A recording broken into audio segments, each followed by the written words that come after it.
continuando a aula aí, o que acontece? A gente está vendo aqui o Plano Estadual de Recursos Hídricos do Tocantins, a capinha dele aí, tá vendo? O último estudo foi feito aí no Produto 9, 2011. E nele, eu estou deixando o link aí, não está dando para ver muito na filmagem, mas nos slides tem, tá? É por causa do espaço aqui da filmagem. Então, no link aí embaixo tem o acesso desses tomos, né, que a gente chama, que são vários estudos de 300, 400 páginas em relação ao Plano Estadual de Recursos Hídricos aí, tá bom? Nele a gente vê o diagnóstico, todos esses planos, né, que são instrumentos da política estadual de recursos hídricos, tem na nacional também, como eu falei, tem o panorama dos recursos hídricos todos, a caracterização das bacias hidrográficas, o panorama, o diagnóstico meio físico, biótico, socioeconômico, tem a prospecção de usos, inclusive nesse que eu estou mostrando para vocês aqui agora, que é de 2011, né, parece ser tão longe, mas tem prospecções, a gente pode dar até uma olhada melhor para o ano de 2020, tá? Sobre o uso desses recursos hídricos. Tem metas, tem mapeamento, tem quantitativo de vazão por corpo hídrico, por bacia, metas e programas. Esse aqui é um exemplo do diagnóstico de meio físico, tá? Só para a gente ver rapidinho aqui. Do plano de bacia hidrográfica do Rio Balsas, São Valério, que eu falei com vocês, que é na região ali do Jalapão. E aí também, aí mostra como que se caracteriza a bacia e tudo. O link que eu estou mostrando aqui embaixo, que é da SEMAR, vocês estão vendo no cantinho esquerdo? O que acontece? Esse link mostra aí todos os planos de bacia que o Tocantins tem, que são os 7 planos que eu citei nos slides aí do primeiro vídeo aí, os slides aí atrás, vocês vão ver que vocês já estão com o PDF, tá? Então, vocês podem acessar e conhecer cada documento técnico desse com maior detalhe. Aqui, continuando o estudo, então, tá vendo? Fala sobre todos os elementos da paisagem, as características deles, as margens, se tem rio, se tem ponte, se tem, se não tem, porque se tem ponte, né, já tem dado de sedimentação, certo? Esse outro slide aqui que eu estou mostrando para você é do KINAR, se refere ao instrumento de outorga, porque a primeira vez que você vai fazer outorga, você tem que fazer o cadastro de usuário da água no site da ANA, tá? Então, tem os dados do requerente, da pessoa interessada ou do proprietário.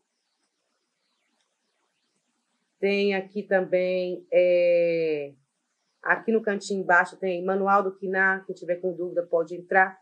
Gente, é no site do Naturatins, tá? E ele joga para o Regla, né? Que é o site aí da Agência Nacional das Águas. Então, mostra aí os dados de vazão. Para quê? Para que sejam encaminhados para um banco de dados que mostra a quantidade aí de vazão de cada recurso hídrico e o que se pode utilizar, qual a disponibilidade e os determinados tipos de uso, tá? Esse outro slide aqui, sobre o portal da qualidade das águas, também está no site da ANA, tá? Também estou deixando o link aí para vocês olharem, que é do Programa Nacional de Avaliação de Qualidade de Água. Esse trabalho é feito por satélites também, por várias estações. Nós vamos ver um pouquinho mais na frente.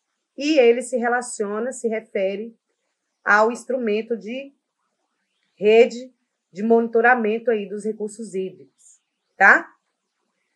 Gente, todos esses links que eu estou mandando para vocês é para vocês entrarem e olharem, porque as atividades que estão hoje no fórum se relacionam com esses links, tá bom? Então, aqui para vocês terem uma ideia do mapa, né, que o nosso país tem, um mapa interativo que mostra aí as estações que estão em operação agora para o ano de 2020, tá?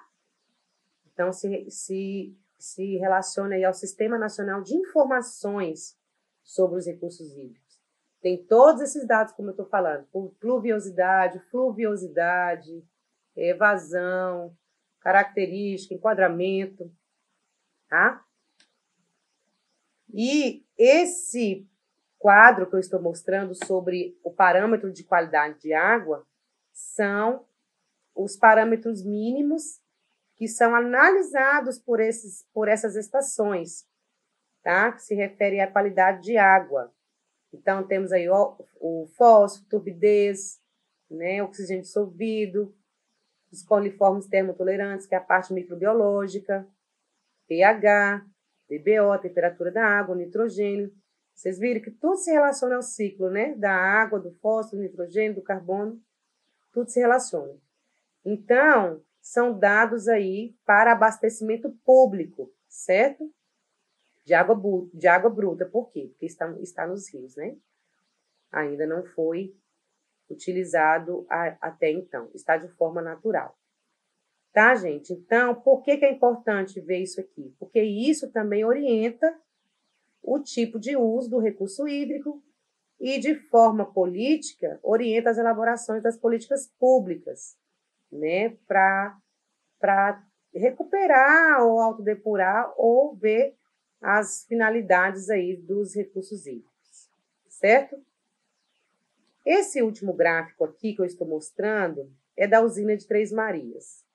Veja que ela mostra um cenário de vazão, né? Vazão natural, claro, aí até então, mas eu quis mostrar esse slide porque, como a nossa visita foi cancelada, ela estava marcada para o dia 16 de abril, foi cancelada, né, devido ao coronavírus aí, a todas as recomendações de isolamento social, mas a gente ia ver bastante esses dados, assim, né, como que comporta a vazão durante os meses, e a gente ia ver a parte crítica, aqui no Tocantins a gente vê, né, a sazonalidade de estiagem, que a vazão é mais baixa, então fica operando, né, somente uma turbina, e na estação chuvosa, né, que a vazão é maior, então os dados são trabalhados de forma mais tranquila, né? Então, só para apresentar aí, porque a gente vai estudar sobre as vazões e vamos estudar também na próxima aula sobre as características físicas das bacias hidrográficas e o comportamento aí dos recursos hídricos.